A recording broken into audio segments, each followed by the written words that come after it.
대주산업을 매수를 하셨어요. 2,793원에 매수를 하셨네요. 자, 대주산업을 한번 봅시다. 테마성의 종목이죠. 행정수도에 대한 부분들, 요 부분들 때문에 어제 급락이 나왔었고 오늘 24%대 상승을 하고 있습니다. 매수 단가가 2,793원이에요. 그러면 요 자리대에 매수를 하셨습니다. 지금 이 구간대가 매물대잖아요. 그러면 여기서 좀 대장이 있습니다. 지금 대장 역할을 하고 있는 게 계룡건설이거든요. 상한가를 기록을 했죠.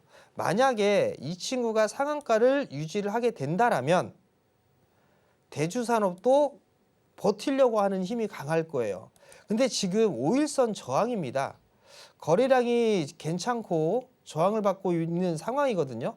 만약에 계룡건설이 상한가로 마무리가 되고 난 이후에 뭐 특별한 이슈나 이런 부분들이 없다면 내일도 한 번쯤 떠서 출발하겠죠. 그러면 이 대주산업 같은 경우도 지금 손실폭을 많이 줄인 그런 상황들이잖아요. 그러면 요 구간대에서 즉 내일 만약에 추가적인 상승을 해서 2,600원, 2,600원에서 2,700원대 요 자리대가 오게 되면 저는 리스크 관리를 좀 해보자라는 의견을 좀 드리고 싶어요. 왜냐하면 대응을 하시기가 좀 힘들어요. 그리고 주기가 짧습니다. 그 점을 좀 참고를 하고 2,600원, 2,700원 요 자리대에서는 조금씩 줄여나가서 리스크 관리를 하자라는 의견 드릴 테니까 그 점 좀 참고를 하셨으면 좋겠습니다. 자, 다음 종목입니다. ICTK를 매수하셨어요. ICTK를 매수를 하셨는데 매수 단가가 12,800원입니다. 매수 잘하셨어요. 4월 초에 매수를 하셨다면 잘하신 거예요. 지금 보면 이 친구도 상장을 하고 난 이후에 계속 밀렸죠. 그리고 나서 계속 바닥을 만들어 가다가 이 박스권을 돌파를 해주는 그런 모습들이 나왔습니다. 그러면서 지금 상승을 해주고 있는데 얼추 단기적으로는 목표치에 도달한 부분들이 아닌가 싶습니다. 그렇기 때문에 12,800원에 매수를 하셨다면 지금 구간에서는 절반 정도 좀 챙겨놓는 게 어떨까라는 의견을 좀 드리고 싶어요. 그리고 나서 나머지 종목군들만 한 2만 원 언저리, 19,000원에서 2만 원, 그 언저리 때까지 좀 가져가 보는 전략이 어떨까라는 좀 생각을 드리니까 요즘 좀 참고를 하시고 조금은 챙겨놓자. 그렇게 좀 말씀을 드리도록 하겠습니다. 자, 다음 종목이에요. HD 현대인프라코어를 매수하셨어요. HD 현대인프라코어가 참 등락이 나오고 있는 그런 상황들인데 처음에 움직임이 나왔을 때는 뭐 재건에 대한 부분들 이런 얘기들이 좀 많이 있었죠. 그러다가 3월경에 10,000원대까지 상승을 했다가 다시 밀려 내려왔어요. 많이 밀려 내려온 그런 상황들인데 매수 단가가 9,100원대에 매수를 했습니다. 자, 재건에 대한 얘기, 광물에 대한 부분들 미국과 우크라이나가 뭐 다음 주 24일인가요? 그 정도에 뭐 협정을 체결한다라는 얘기가 있습니다. 이제 뭐 전쟁이 휴전이나 종전 뭐 이런 얘기가 나오고 있죠. 종전은 좀 힘들지 않을까 싶은데 휴전을 하게 되면 재건 쪽에 있어서의 흐름들도 나올 수가 있을 거예요. 다만 식상해졌죠, 많이. 그죠? 많이 지쳐 있고. 근데 현대인프라코의 월봉 차트를 보게 되면 지금 박스권에서 진행이 되고 있는 그런 상황들이에요. 조금 무거운 부분들이 있습니다.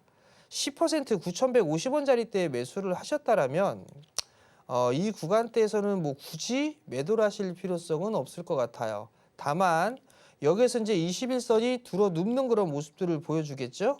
그러면 아마도 이 8,000원에서 7,000원대 요 사이에 왔다 갔다 좀 하면서 매물 소화를 좀 거칠 가능성이 높습니다. 그리고 나서 다시 한번 상승 시도가 나오겠죠. 그럼 기본적으로 상승을 할 수 있는 게 한 8,700원? 8,700원에 9,000원 라인대예요. 요 자리대까지는 기본적으로 반등이 나올 수가 있습니다. 그럼 요때 대응을 할 필요성이 있겠죠. 나는 좀 길게 봤어 라고 하게 된다면 일봉 차트를 보는 것보다는 월봉 차트를 보는 게 좀 더 유리하겠죠. 그러면 지금 이 매수 단가 9,000원대 초반 자리대가 단기적인 저항 자리대예요. 요걸 넘어가는 모습들이 나와줘야 12,000원이거든요. 그럼 비중이 10%예요. 나는 좀 가져갈 수 있어 라고 하게 된다라면 좀 더 가져가 보는 전략을 말씀을 좀 드려보도록 하겠고요. 이 친구가 갑자기 상승을 합니다. 그러면서 8,500원짜리대를 넘어가게 되면 그때 다시 한번 상담 요청을 드리면 그때 이어서 진행을 해드리도록 하겠습니다. 자, 다음은 이제 유튜브 종목군들도 한번 봐야 될 것 같아요. 대한해운을 좀 매수를 하셨네요. 2,080원. 추매하면 올라갈까요? 뭐 그렇게 좀 물어보셨어요. 자, 대한해운을 한번 볼게요. 2,080원. 저분 순돌이라는 분은 종목수 겁나 많은 것 같아요. 맨날 종목 상담이야. 2,080원에 매수를 하셨어요. 자, 해운주들 같은 경우는 운임료에 대한 부분들에 민감할 수밖에 없죠. 실적이나 이런 부분들 한번 볼까요? 실적을 보게 되면 실적도 24년도에는 좀 괜찮았어요. 근데 25년도 들어서는 조금 역성장할 것으로 예상을 하고 있네요. 24년도 실적이 최고치를 기록을 했어요. 근데 지금 최근 들어서 시장이 밀리면서 같이 빠졌죠. 그리고 나서 반등이 나와주고 있고 기본적으로는 저점 라인대를 깨는 그런 모습들이 나왔어요. 단기적으로는 이 1,700원 라인대가 단기 저항 자리대로 볼 수가 있을 거예요. 1차 저항 라인대 1,700원. 그 다음이 넘어가야 한 1,900원 정도가 좀 나오지 않을까 싶습니다. 추가 매수는 저는 그다지 권해드리고 싶지 않아요. 추가 매수를 할 바에는 차라리 다른 쪽의 종목을 좀 보는 게 어떨까. 그 점을 좀 말씀을 드릴 테니까 참고하시면 좋을 것 같고요. 1,800원대 그 위로 올라가면 그때 좀 대응을 해보자. 또는 지금 계속 시청을 해주시고 계시니까 추가적으로 상담을 요청하시면 제가 이어서 진행을 해드리도록 하겠습니다. 자, 다음 종목이에요. 문자를 봐야 될 것 같아요. 사마네트웍스를 매수하셨네요. 사마네트웍스가 참 과거에는 괜찮았었는데 최근 들어서는 많이 빠졌어요. 컨텐츠, 드라마 제작, 유통 뭐 이런 쪽의 사업을 영위를 하고 있죠. 2,300원대에 매수를 하셨습니다. 자, 그러면 비중이 20%예요. 사마네트웍스가 실적이 좀 나오는가를 봐야 되겠죠. 실적이 상당히 부족합니다. 올해 가까스로 흑자를 만들었어요. 근데 지금 컨텐츠 쪽이나 이런 쪽의 기대감이 뭐냐면 한한령 해제에 대한 기대감이잖아요. 근데 그걸 믿고서 이걸 추가 매수를 한다? 글쎄요. 그 부분들은 조금 애매하지 않을까 싶습니다. 비중이 또 20%예요.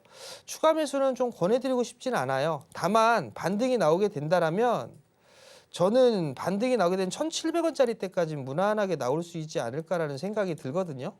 그렇기 때문에 지금은 좀 보유를 하시되 1,700원대 정도 올라가게 되면 그때 전화나 문자 상담을 더 주시면 추가적으로 이어서 진행을 해드리도록 하겠습니다.